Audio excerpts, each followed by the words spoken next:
Welcome to another episode of Before You Kill Yourself with your host, Leo Oh my Flowers. God. I am Leo Flowers.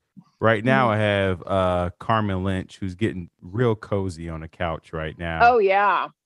Now, what kind of chocolate are you? Are you a chocolate snob? Are you I love 70% chocolate. cacao? I love the dark chocolate. It has to be at least 70%. Oh yeah, yeah. That But dark I love chocolate. 85. Oh, now that's not bitter? That doesn't. It's a little bitter. I like it. So you like black licorice also? That's what I'm sensing. I don't eat licorice. I'm not a licorice kind of girl. Oh, is that code for something? No, not at all. That's so funny. I know comics. We don't trust each other. I know. I'm like, wait, is this a joke of some kind? I don't like any. I don't like those chewy candies. It gets caught in your teeth, and it is not satisfying on any level. No, I get it. I'm actually not so much a candy girl as I am just a chocolate girl. Right. You know, chocolate. Like chocolate. You like chips. Are you a big chip? I love chips. That's a savory thing, though. Okay, and you like pizza. I love pizza. I don't eat it too much though, because all that bread. Yeah. I remember one time Cindy Crawford said this in the 90s. She said, if you're going to eat bread, you might as well just sit on it because that's where it's going. And I was like, that girl is right. So Cindy Crawford, huh? Was that your model growing up? Like you want to be because you're tall. I totally wanted to be her. Yes, I was dying to be her. I wanted to be Cindy Crawford, her or her best friend. Like she was my girl. You know what? Yeah. You bring up a good point. There's such a big difference between the main person in the group and then the best friends. And sometimes the best friends have more fun than the main person. They get all the perks without any of the pressure. Yes. Right? Well, yeah. I mean, I just wanted to be, if I couldn't be her, I would be her her best friend, because then I get to hang around. And it wasn't sexual. It's not like I wanted her. I just wanted her life. I thought she was gorgeous and she was tall and you know, I'm 6 feet tall. So I just thought, oh, if people keep telling me I should be a model, then I want to be the coolest model, you know, the most beautiful one, which I always thought was her. Did you because you know, you're a comedian and like you said, you're 6 feet tall. Did you feel a pressure to try to become a model? Or was that something that you wanted to be? I wanted to be one, but I'm sure part of that was a pressure because, I mean, who wouldn't want it? Because from the outside, it does look like it's just so glamorous, you know? And, you know, from the outside, if you don't know what it is, you're 16, you think you just get to wear the coolest clothes, travel, make a ton of money, and everyone tells you how beautiful you are. So I was like, oh my God, you know, hold on. Sorry. I didn't mean to do that. So I'm just going to turn off my alarm. So, you know, all of my friends were like, like my neighbors, they'd be like, you know, you should be a model. And I was in my head, I was like, really? Oh my God, that's so cool. So I actually even went to like modeling. I asked my parents if they could take me to modeling school. Oh my God. And that one is expensive too. Super. You're comparing yourself to all these other, wannabe models. And so what was that experience like? You walk into a room and there's like so many other beautiful women. Did you feel like I got this or? No, not at all. First of all, it's so shallow. It's just like our version of Instagram now. Like, you know, you think everything has to be perfect. Like, you know, all the photos on Instagram, this is your life, is what you put on Instagram. So, first of all, it was super expensive and it's bullshit because first of all, I lived in Virginia. So, you know, it's not a big modeling state, you know, and I remember going to the mall a couple times and someone was like, oh my God, are you a model? You should call us. And they give you their business card and then you go and it's it's not like you're being treated like a model. It's like, okay, so now you need pictures. That'll be $600. And now you need this. You should take our class. That's this much. So it's all a scam. You know, if you're that gorgeous, they'll just fucking snag you on the street. You know, they're not going to be like, okay, now you owe us this much money because you have to take this class. Yeah, you're immediately objectified. And I think people don't understand that. They just see the traveling and the food and who you get to hang out with and the parties.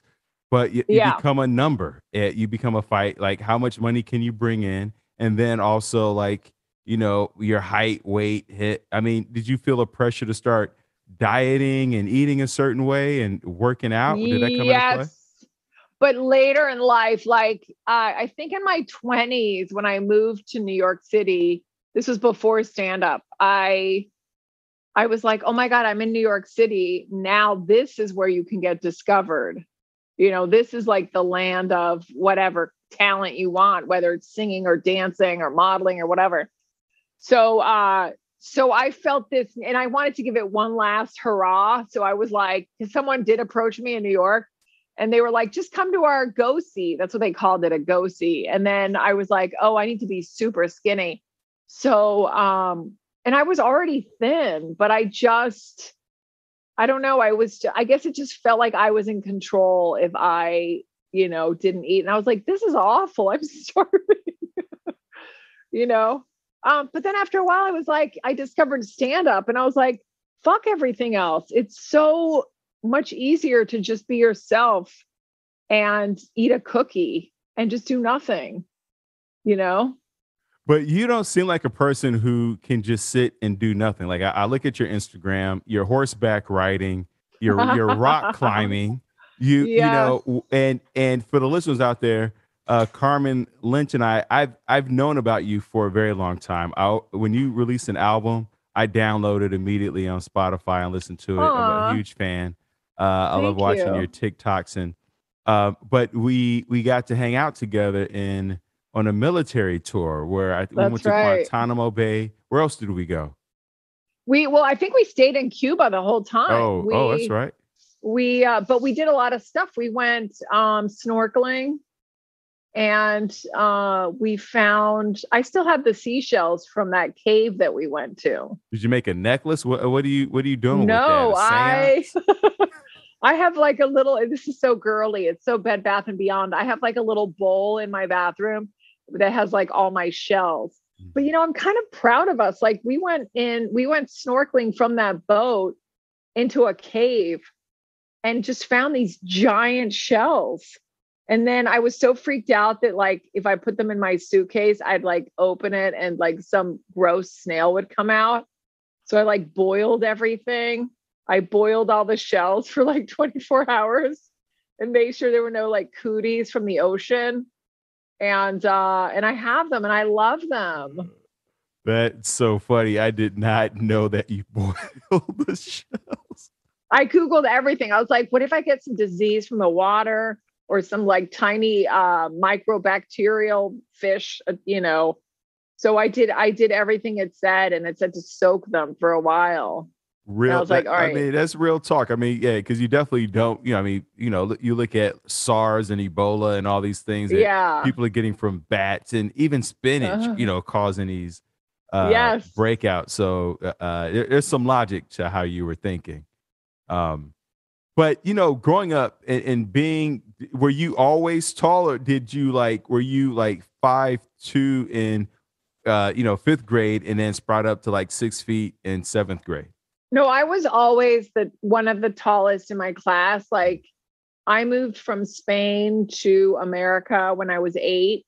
And that's where, like, even then I started to notice that I was taller, because one of our teachers would always say, okay, line up shortest to tallest. And that just always made me groan. I was so annoyed because, you know, first of all, I was really shy. I just moved to this country. I spoke the language, but I wasn't very confident about it, you know, and now I have to stand in the back of the line with boys. And, you know, at that age, boys have cooties. So it was just me and a bunch of American boys with cooties, because I was, you know, tall and I was the only girl in the back. And I was so annoyed that they made us do that every single day. So is that, because two things can happen when people are telling you you're tall, you're beautiful, you should model.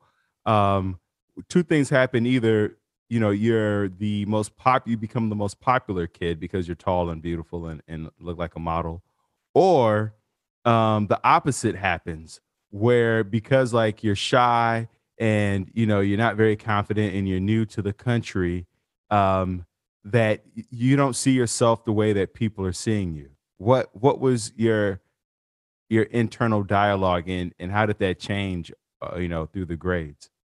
Well, it never really changed until much later. Because I was very shy, but then by middle school, I had scoliosis, so I had to wear a back brace. So, first it was like, oh my God, am I saying things wrong? I just won't talk. And then it was like, oh my God, I have to wear this thing and everyone's going to see it. I hate it. I'm just not going to talk to people so they won't notice my back brace. So there was a lot of kind of hiding. And I think if I had to psychoanalyze myself, I think that's why I became a comedian, is because everything just went the opposite direction. And then one day it just turned, I did a 180 and I just started regurgitating everything. With the scoliosis, I would imagine it had to be painful, especially because your body is still growing, and now you have scoliosis on top of that. Were there any meds involved? No, it's not painful. I mean, some people do have pain, and they'll also have surgery. I'm not jealous of the people who had to have like a spinal, like an iron or a metal pole up their spine, but back then I was super jealous because, they didn't have to wear this brace. And so it was really mental. It was mental pain mostly for me. It was mental anguish. It was shame. I was so embarrassed. Like my family, we never talked about it at home. And I don't think my parents meant it in any way other than like, we were just used to not talking about bad things and they thought it was fine, So I just kind of shoved everything under the rug. I think it affected me later. Once I got the brace off, I'd say it was like a freshman maybe. And I was still like that girl in a brace. Kind of like, how they say when like heavy people lose weight, they're still fat in a skinny body. Like they haven't changed. Well, that's what I felt like. I was still wearing a brace, but it was gone. But I wasn't able to kind of blend in with people until much later. So there's two things I want to unpack. Is one is I know that you talk about a lot in your stand up being in therapy, and I think that Yeah. you mentioned for 10 years, maybe longer, but I want to put a pin in that and talk about, because you said in your household you weren't able to talk about your emotions, so you're having to shove your anguish and your shame under the rug, but we know that you can't really shove it. At some point, it piles up, Yes. and then boom, there's an explosion. Did you have behavioral issues? Were you acting out in some kind of way? Like, what was the backlash from shoveling? No, I had panic attacks. I had a lot of panic attacks. So like I, I went through like, I loved high school because I was with my friends. Like that was fine. Like I just didn't talk to boys. I was really nervous around them and stuff. I mean, I had like guys who were friends, but I wasn't like dating. And then I went to college and, just like most people, it was just a drunken blur. Like I just drank all the time if I was going to a party or whatever. But then after college, once I moved to New York and I started like dating, I could not, I was just, I just had panic attacks because college is such a bubble. Like it's just so easy to like go to a fraternity and have a few drinks and then you might hook up or you might have, whatever. And then you come to the real world and New York is kind of the same. Like you can still, go to a bar and drink or whatever. But like, if you go on a date, you're not going to show up drunk, but so I was sober at this point and I got so nervous. So anything any kind of closed space, like a restaurant, like if I was in an intimate restaurant on a date, or if I was in it started to affect me in anything that was closed, like a classroom. Like if I would take like screenwriting classes, and it was like a tight room, New York City, they like just rent studios and there's 13 people in there and it's too tight. Like any of those situations, I would just start sweating like a lot. I would sweat and I just felt claustrophobic. I just couldn't settle into that place mentally. And so you're sweating, your heart racing, palpitations, yes. tunnel vision, that kind of thing. Did you ever like have to run out the classroom, or did you have to were there exercises like breathing? Like, how did you manage it was that? awful. I, for years, didn't know what to do. So I would run out. I would run outside and just in the cold, just like hope. But by then it was so embarrassing, especially dates. Like dates triggered it like that. So I'd have makeup on, I would do my hair, and then I'd go on into this restaurant and I would be like, I'll be right back. And then I would go to the bathroom and I would literally just be so angry at myself. And, clearly it's not my fault. It's just a reaction. And at this point, I was still not in therapy. So I didn't know how to process things. So I was only angry at myself and I only made it worse. You know how they teach you in therapy, like don't be hard on yourself, like love that inner child. It's not her fault. I was like, fuck you. What the fuck is going on? I was so angry and I just made it worse. And by the time I came out, I'm not kidding, I looked disgusting. My makeup was off. My hair was flat. I was shiny. I was so paranoid that I smelled. I was like, do I smell? And then I had to go back to the table on this date with this guy. And I could tell, like, if they even looked like above, like at my eyebrows or my hairline, I was in my head, like paranoid, like, what are you looking at? Like, so it was the worst. I can't tell you. It looked like you hooked up with somebody in the bathroom. Yes. I could not believe, like, how did I not kill myself back then? And I'm not making light of it, but it was awful, awful. So then I had a lot of first dates, but if I had just treated it like, oh yeah, I have a panic attack, the way like I would today, because I'm a comedian, I don't give a shit about anything. If I had just treated it like, oh my God, I'm just feeling like weird, whatever, then I'm sure the guy would have been like, fine. But because of the way I was, I would shut down and I would look like a deer in headlights. And I was like, and he's like, are you okay? And I was like, I'm fine. And my personality, everything just went out the door. And it just, it was almost like I built a shell, like a protective shell. And I just kept everything out. And if I look back, I feel like that must have been what I did with my scoliosis. That must have been what I did when I got teased, like, if I didn't speak perfect English when I first came here. So I think all of that just culminated to one day I realized, like, oh, I have a huge fear of commitment. Like I would date for like 3 months and then I would be like, break up with any. And I noticed everyone I dated, it always cut off at 3 months. And then one day I really liked somebody and I was like, why am I running away? I really like this guy. And I just couldn't do it. I could not possibly stay with someone for more than 3 months. And then I found a therapist who worked on commitment issues. And she goes, can you commit to me? And I was like, yeah, I'm not trying to fuck you. Like, you're just an old lady. You know what I mean? I was like, yeah. She goes, can you commit to me for 6 months so we can work on your commitment issues? I need you to commit to me for at least 6 months.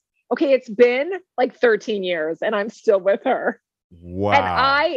And I'm fine now. Like I've been with my boyfriend for 6 years. I would love to spend the rest of my life with him. Like I'm fine with that. I just find therapy is so interesting because you never reach an end. Like you peel an onion, a layer, and then you're like, wait, there's more. and then you find more, So for me, it's almost like psychoanalyzing myself. I mean, psych was my major, so I find this stuff interesting anyway. Well, because we're comedians and we love to talk about ourselves. One, yes, and break things down. And break things down, and like, let's I'm always like, let's unpack this, like, which is such a Silicon Valley term. But the other part is, because you're in a relationship, things keep coming up for you because things are coming up for him, and then there's things coming up for the both of you, right? So the relationship isn't stagnant, right? So as soon as you figure out one thing, like, there's another layer, and then you're like, oh, what's this about? Or I forgot, or your parents divulge some information that you're like, I'm gonna need like 3 sessions this week because well, that's what I find so interesting about therapy is that, a lot of times it'll go back to this one particular time in your life. And for me, she always goes, I mean, at this point, I think my therapist is like 73 years old. And she's like, well, you're going to hate me because here we are again, and it's always when I moved to America at age 8. And at one point I was like, can you stop bringing that up? But then I realized that she's right. Like, everything has to do with this like traumatic, which is weird because it doesn't feel traumatic at that point. It's not like, oh, that's right, this goes back to that rape that I had in the alley. Like, it's not traumatic like that. It's traumatic in a, she calls it like a drop by drop. Like, it's just little by little, it creates this trauma in you. And if you're not, if you can't develop it on your own, you just don't know how to deal with it. So it's more chronic versus acute. Like, rape would be acute, exactly. And chronic is like, oh, we're packing our bags today. Oh, we're leaving the house. Oh, we're going over. Like, it's just like this slow, like, dissolving of the life that you had. And then there's a slow buildup of this new life, and you're kind of in shock the whole time. So I think it's fascinating that, and I also find it insane that everyone isn't in therapy. And I know there are like people that have thick walls and they don't want to deal with their demons. And, because she'll say stuff like, you're so courageous. And I'm like, no, I have to be here, because if I wasn't here, I would jump off a cliff because I drive myself crazy. Like, if I can't do therapy for, say, like a month because, I don't know, maybe she had surgery or I was on vacation or whatever, I can start feeling the anxiety building, where I'm like, when's the next session? It's like your security blanket. That's exactly what it becomes, where like, you're part of my life now and I need you. And it lets me know that everything is okay because you're still here. It's that consistency and that constancy. Yeah. That's why, like, during COVID, I was like, bitch, you cannot die, because I know you're at that age where people die from COVID. You're in your 70s. Stay home. Please stay home. I don't want to start over with a new therapist. I've told you everything.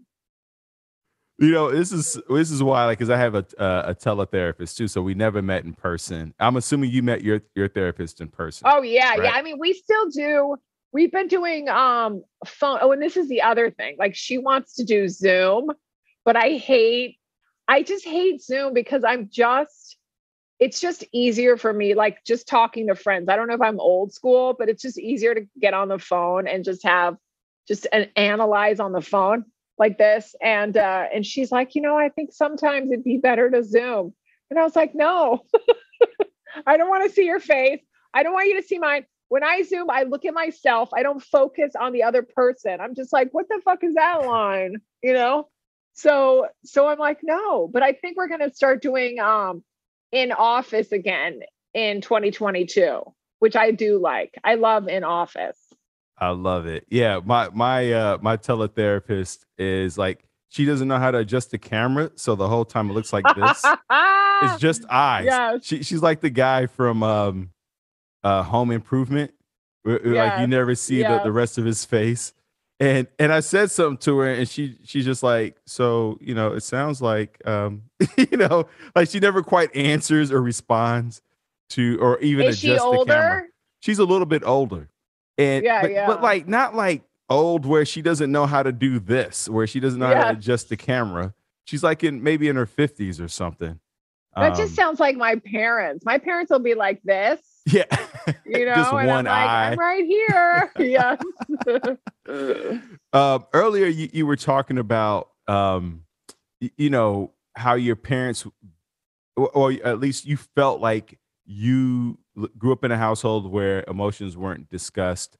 Did you feel like that was something that was cultural, like your because your parents are, you talked about, coming from Spain, or did you feel like this was something that was more about your parents than it was about the culture that they were from? Does that make sense? I mean, I think it was a cultural thing. I think it was also that time. I mean, a lot of friends that I talked to had the same situation, and they didn't have a mother from Spain. It's just, like now it's all about therapy and being open and sharing.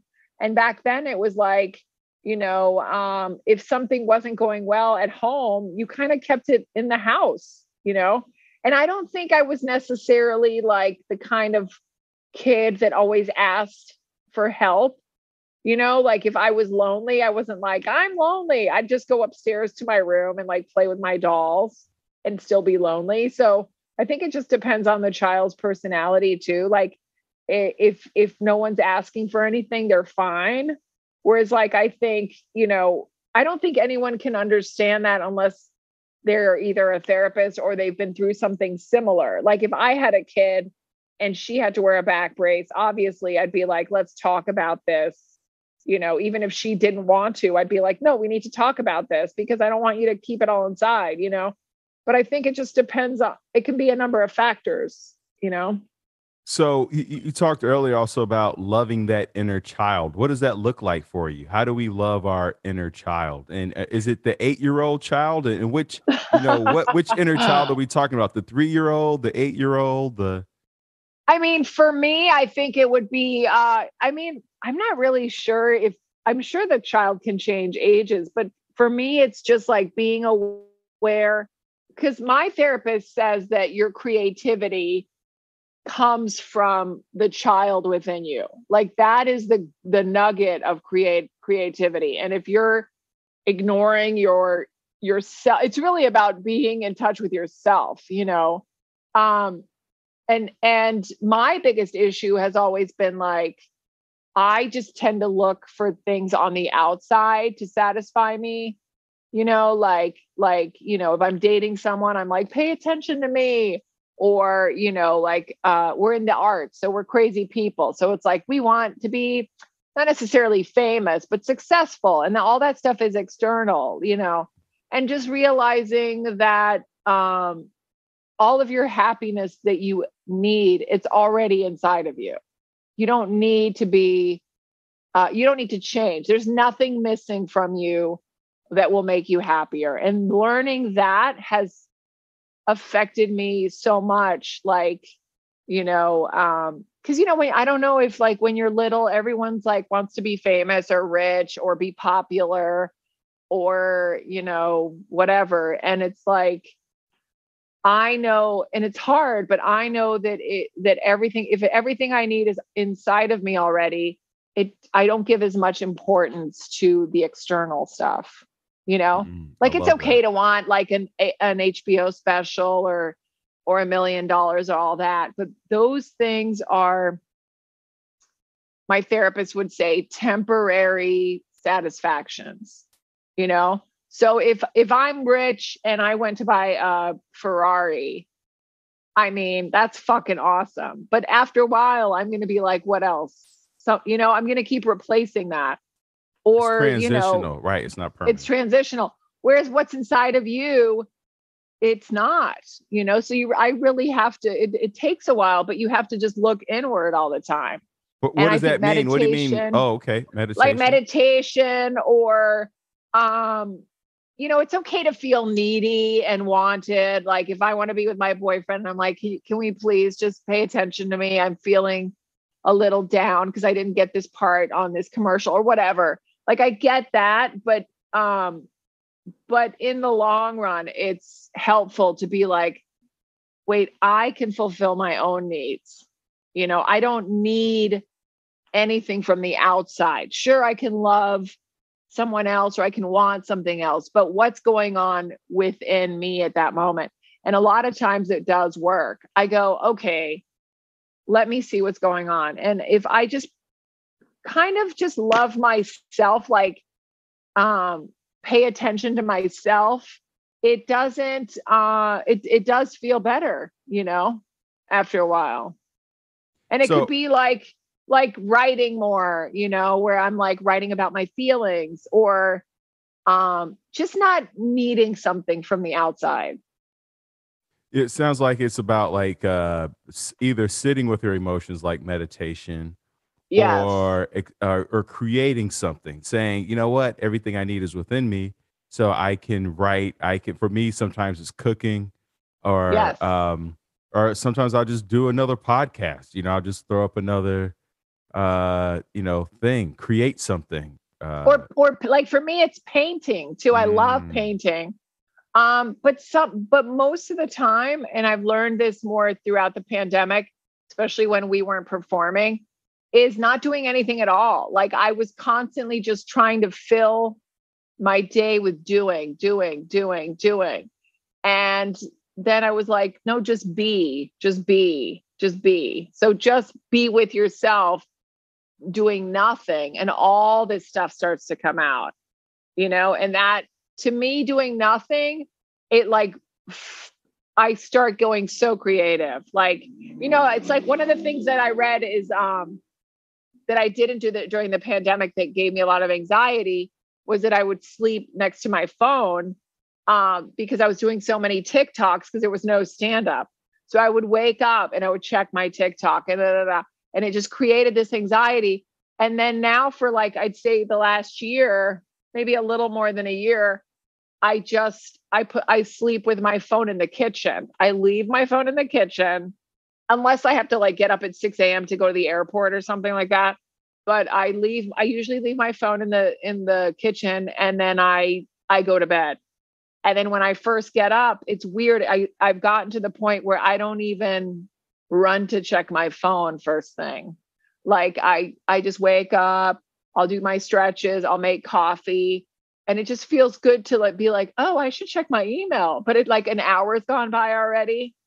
So it's like you're not filling your brain up. You're just letting your brain decide for that first hour what it wants to think. Because I think a lot of the problem now is so much stimulus that you're not thinking for yourself. You're just throwing things in your head.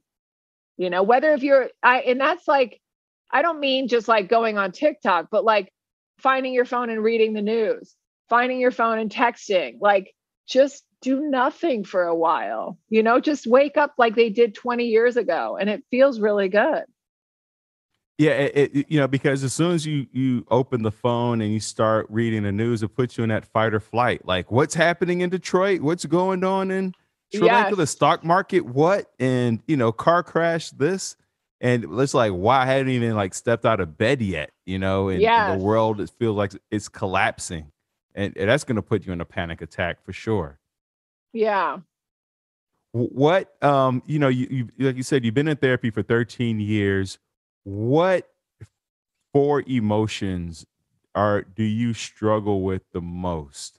And these don't necessarily have to be quote unquote negative or bad emotions. Okay. I know for me, if I get excited, I've like run stop signs and stoplights because like my song was on and I was like, oh damn, you know, and then I run a stop sign like, oh, I got to get my excitement under control, or I'm like that things. too.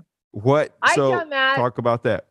I've done that. I remember in London, I was so excited because I had just picked up all these shows and I tripped and I thought I broke my leg. I wasn't paying attention.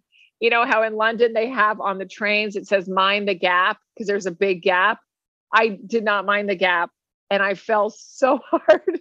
I had to go to the hospital and get an x-ray. And it was because I was in La La Land. It's almost like I was flying. I was living in my own little, I wasn't paying attention, you know? I think that's a very good point because even if it's positive, if you're not aware around you, it can be bad, like I've done that where I don't look and there's a bus coming and I almost get run over. And I'm like, wake up. Like I'm walking down the street and it's like, open your eyes, But there's that. And then I would say definitely anxiety. Like it's much better now. But if there are moments where I still panic, that old panic, it's almost like a PTSD of the old days is going to come back, and if I see this was a joke that I did years ago, but I actually used to meet guys outside so I wouldn't have to be in that cramped space, like if I liked someone, I would lie and I'd be like, oh, I'm actually going to be in the park that day. Why don't flying we a kite? Yeah. Why don't we just meet on the corner of da-da-da in Central Park West? And it was so much easier for me. And even then I was anxious, but I didn't feel like the ceiling and the walls were going to come down on me. Like it just felt like I had all this air, especially if it's cold out. Like I was like, I can't sweat in the cold, that kind of stuff. Like if I could only date like horseback riding and ice skating, I would have been fine. I would have been fine the whole time. That's why for my a lot of times I would plan my first dates to be hikes because I'm like I'm anxious anyway and I'm going to be sweaty, so I might as well have have an alibi, Yes, or even swimming. I'm like, I don't care. I'd rather him see me in a bathing suit than like dripping. At least it's water, And so excitement, anxiety, what two other emotions do you say? I mean, give me what are some other options? Let me think. Sometimes people feel like they're a burden or a shame or guilt. Yes. I felt burden. Like I remember my inner monologue, and sometimes it does come back. Will be like, do you like me? Like, oh, you don't like me, or you don't like me. And it's not like I'm trying to, it's different from like people pleasing, like trying to get them to like me. I start off with like, oh, they already don't like me. It's like this weird default where I'm like, almost like searching for it. And then of course that puts you in a filter where if they do something like, instead of going, hi, Carmen, they'll be like, hey. And then you're like, see, that hey was boring. They don't like me. Like you start to like almost make it match what you think. That's so bad. And then another one I do is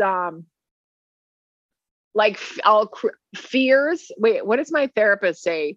Your fears are not facts. So like my brain will like take fears and think they're facts. But they're just fears. And I think that comes from like childhood. Like, this leads to this and this leads to that. And oh my God. And then it was all just a fear. None of it is real. You just assume that exactly how things are going to play out. It's almost like I don't want to say like a God complex because only God knows what's going to happen next. But because we can see it, we truly believe that that's what's going to happen. And there's no alternative. There's not going to be some, I mean, we all had our 2020 planned out, but nobody foresaw, COVID and a pandemic or 9/11 or any of these, acute catastrophes. Well, COVID is more chronic, but like, they're just things that happen, but we think we have everything under control. But I'm not even talking about like outside of something that everyone is experiencing. I'm talking about even being like on my couch with my boyfriend. If he's like, really, because he loves comic books. If he's really into his comic book and he's worked all day and he just wants to read his comic book, my brain will just be like, oh, he doesn't like me as much anymore because he would be spending time with me instead of with a fucking comic book, So how do you express that to him? Well, it's gotten to the point where, and I think a lot of women do this, is that because you always hear guys go, I can't read your mind. You got to tell me, and because I'm like, how is it not obvious that I want to hang out with you? And he's like, you got to tell me. And he's the kind of guy like, if you want me to take out the trash, ask for help and I'll take out the trash. And my brain comes from, if the trash is full, fucking take it out. I shouldn't have to tell you. So I think a lot of it is men versus women and communication and all that stuff. So if I'm on the couch and I want attention, it's just better for me to say it, because, if it doesn't, then it creates this awkwardness later. And then I'm pissed about something else that wasn't even like part of the conversation. Resentment and he's builds like, up. Right. Yes, resentment. And then you're like, is this about the couch? And I'm like, yes. And he's like, why did you tell me 10 minutes ago? We could have avoided all of this, So when you need attention, what does that mean? Because that's such a broad word, right? It's like, you don't love me. Like, what is that? What does love mean? I want freedom. It just means like, well, you know how they say like, everyone has a love language. Mm-hmm. Like mine is physical touch. Like you can just, if I'm with somebody I love and they're going like this, or they're like holding me, I am good. Some people are words of affirmation, which, is great, but that they need to hear how wonderful they are or whatever, I think another one is like gifts, like, it doesn't have to be expensive gifts, but like, I made you this or da, da, da, or, but for me, like hanging out on the couch together, or I'm saying like, I don't know how to explain it, but like so much of the little things can be resolved by just the tiniest things that make you feel loved. You know what I mean? Absolutely. I was in a car with my girl once, and it was like in the middle of like the Black Lives Matter thing, and I live in San Diego, and I just felt like I didn't have an outlet to express what I was feeling. Like even though I wasn't reading the news per se, you couldn't escape it. Like either people were talking about it, or I have like 1,500 family members, and so like people are sending me links, and so like there's a point where I was just overwhelmed, and I just broke down crying in a car with my girlfriend one day, and she just like held my hand, and I'll never forget that. Like that's all I needed. I didn't need her to say anything. I didn't need her to get me anything, or what can I do? She just sat there quietly with me, held my hand, and I was like, okay, this is my girl. She understands me. She gets it. And then I stopped crying, and we just like went to Home Depot and got, some lumber or whatever we were headed to do. So yeah, it was that little thing of just holding space for my emotions, and not being freaked or weirded out by it. And then we're able to move on. Like it can be as simple as like when I come home, getting up and giving me a hug, or, whatever, it's that little thing. You're just like, aw. So I love that. Your love language is touch. Yeah. And me and my friends just had a conversation about this yesterday, because there's so many different ways of touching someone. Are there ways in which you don't like to be touched? Well, what I read that book years ago, because I think it's called The 4 Love Languages. 5 Love Languages. Or the 5 Love Languages. Yep. And I just love that stuff anyway, just because I am a psych major and I've always loved it. But what I found interesting about that book that stayed with me is that if it's the wrong person, that touch is like disgusting. It's got to be the right person. So if I'm dating someone, or even if it's a guy who likes me and I don't like him, and say we're like hanging out in a group and he thinks it's a date or whatever, and he puts his arm around me, I'm like, get the fuck off of me.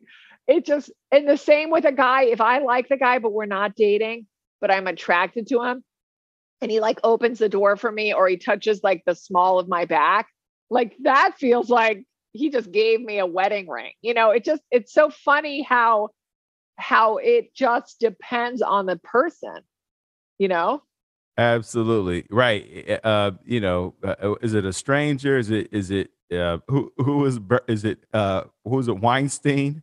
Like, or even just a dude where you're like, ew, I don't like you like this, or I find you annoying. Like, right. don't get so close, Yeah. Yeah.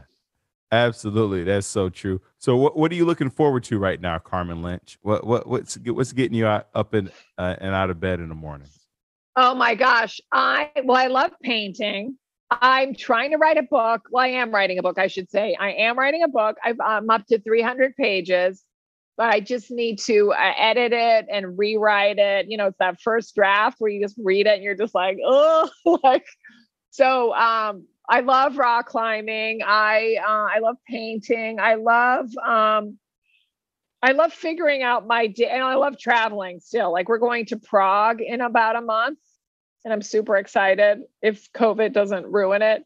But Just to go for comedy. Oh, just to go for my birthday. Oh, sweet. So I always love, just like when we went to Cuba, it was just so exciting to go somewhere I've never been, you know? So we just picked Prague. I picked Prague because I was like, I want to go somewhere I've never been. And I don't care if it's freezing. I heard it's beautiful. So just enjoying creative stuff that doesn't have what is that? Like an outcome or a final, you know, it's just painting for the fun of it, or rock climbing because it's exciting, not because I'm trying to get into some kind of thing, you know, just enjoying the arts and being with my friends. Like, I'm going to meet, I don't know if you know Irene Bremes, but I'm meeting her later in the Village for some wine and Italian food. And you know, just enjoying things more. Like, I don't need to do a spot every single night for $25. Like, I'd rather keep all my spots for the weekends or a few during the week, but, you know, and then enjoy a couple nights during the week where I can just be with me or my boyfriend or just hang out, you know, like you reach a certain point, be a person and be a human. And it's so funny because I still love stand-up comedy, but something altered during this pandemic. And it's kind of thrown me off. Like, where's this going? Do I, you know, am I not as passionate about stand-up? But then I've spoken to so many comics and they feel the exact same way. So at first I thought it was just me or I'm getting older or whatever. And now it just seems like there's something in this pandemic that has made people go like, wait a second, I'm also human. I don't have to run around every single night and let my ego lead the way and be like, no, see, I'm a comic. I got spots. See, I'm at a bar with 10 people tonight. I got spots, you know, and just enjoy life and just be. Yeah, it's exhausting to feel like you're constantly having to prove your worth. Yeah. Right. And your identity. It's like you know, when I meet people for the first time or introduce and they go, oh, this is Leo, he's a comedian. I go, no, I do stand-up comedy. I'm not a comedian. Like, I don't want to over-identify myself with what I do. Like, it's not who I am, right? And yes. And it, because it makes a conversation with the person that much more challenging. Because now, tell me a joke, you know, what do you do? Do you make a living off doing that? You know? And it's just like, oh, goodness. I mean, that drives me crazy. Like, if I'm at a party or something and I tell my friends, I'm like, please don't introduce me as a comedian, because then it turns into a podcast where I'm just asked if, like, do I write my own jokes? And I don't mean a podcast like you and me. I mean a podcast like a new comic going like, how did you get Fallon? And what did you, you know? And you're just like, the night never ends. And I'm like, please don't do that. Or like, if you get into an Uber, this happens in LA a lot more than in New York, because I think here it's more diverse. I feel like LA, everyone's an actor. And you just get in a car and they're like, oh, you're going to the Comedy Store? What are you going to do? And I'm just like, I'm just going to go see a show. You know, I don't say I'm a comic because it's just, oh, I'm an actor. And it's just like never ending. When was the last time you cried? Oh my God, that's a great question. The last time I cried, oh my gosh, The last time I cried, you're involved in this. The last time I cried was Lisa Alvarado sent me her documentary, and it was so good, and you were in it. I haven't even seen it yet. Oh, I thought it was great. That's so insane. And you were in the writing group in that. Yeah, me and Alonzo Bowden, and yes. I forget who else was involved. I completely forgot about it. I'm going to reach out to her. But it's such a great story. It was a great story. And I was just like watching it. And then the guy was so funny. And I was just like, oh my God. And it was just like, I don't want to ruin it for everybody, but it just made me cry. It's so funny. And then last question. Yes. Well, I have two last questions. One is, I know you're writing a book right now, but I know that writers are also readers. What's a fiction book that really spoke to you? A fiction book? Yes. Darn, because I have a great nonfiction book. Okay, give me the nonfiction. The nonfiction book is Stranger in the Woods. And it is about this hermit, this guy who lived alone in the woods for 27 years. He was I think he was like 20 years old. He was driving in his truck and he pulled over to the side of the road in the woods and he never left. He didn't know how long he was going to stay, but he was like hung out in the woods and then never left for 27 years. He only spoke once. Like when I'm alone, I speak out loud in my apartment. Yeah. This guy never spoke. He said hi once in 27 years because he ran into a hiker. And I just thought it was so good because it goes into the psychology of like, how was he never in 27 years? Imagine being lonely after a week of not seeing like your significant other. This man was alone for 27 years. Was never lonely. The only reason he left was he got busted because he was on someone else's property. But it's so interesting. I find that shit so interesting. It was really good. I heard a podcast about a guy like that, and he had a bunch of DVDs, and he would watch one movie a day. Is that the same guy? I mean, he listened to the radio. Was he in Maine? I don't remember where he was, but I remember like a few years ago listening to a podcast about a guy who was in the woods and. But I think he may have spoke more because he had a jet ski for the wintertime. Oh, sometimes he would have to go in and get. Is this a different guy then? Yeah, he used a canoe, but he would see his biggest thing that he actually he went to jail for after the 27 years was that he would steal. He was in Maine. So he would find empty cabins where people would like leave food. And he would break in and steal their food just to survive. But he never took anything expensive. Like if there was a ring or whatever, he would never take that. He would take like cans of tuna fish or a loaf of bread or whatever just to survive. And people after a while would leave him food on their doorstep and be like, will you just not stop coming into my apartment, to my cabin and just take this? And he never did because he was worried they'd like poisoned it. But he finally went to jail for, I think, only 7 months because he was harmless. Like he just wanted to be alone. And he did that for 27 years. It's crazy. I love it. And you know what? And it goes back to the idea of the happiness that we're seeking is within ourselves.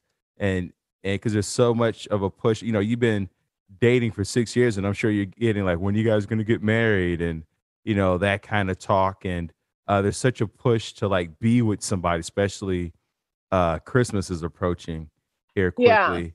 But being with ourselves, learning how to be with ourselves, that can be just as nourishing and empowering as absolutely. The one is you is what I'm trying to tell you. Yes, it is. Like it's funny because you would think in the past, looking out for yourself sounded like selfish, but you really do have to look out for yourself first, I think. Yeah, absolutely. Well, I'm going to take that book. That was a great one. And then last question, always imagine that there's one person listening in who's on the precipice of wanting to end their life. Before you kill yourself, what would you say to them, Carmen Lynch? Oh my God. And I'm saying this to someone else, right? You are. I mean, the first thing that came to my mind is I am here for you. Like, I feel like, always help others. And I think that's what I would want to hear. And also, things get better. This too shall pass. Nothing is permanent. Life is all about ebbs and flows, and things can change. I know I've said like 5 things instead of 1, but all of those I think are important. Powerful. Thank you so much, Carmen Lynch. And then where can people find you? Plug all your things. I know you have a podcast. And I have a podcast called The Human Centipede. It has nothing to do with the movie The Human Centipede. It's with me and my boyfriend, and we're stuck together. That's the only part like the movie The Human Centipede. But it's very silly. It's on Sirius XM on Tuesdays at 10 a.m. Eastern. And it's also on iTunes and Spotify. And then all my shows are on CarmenLynch.com, and all my social media and my TikToks are at Carmen Comedian. I love it. Thank you so much, Carmen. Thank you so much to listeners for tuning in. Remember, this podcast is not a substitute for you going to get help, for you calling the 1-800-SUICIDE or 1-800-273-TALK or any of the other international phone numbers that are listed in all of the show notes. If you live in Spain or Maine or Barcelona or Budapest or Belgium or Prague, there are international phone numbers listed for you in the show notes. You can always go to thrivewithleo.com for one-on-one coaching with yours truly. Let's get to tomorrow together.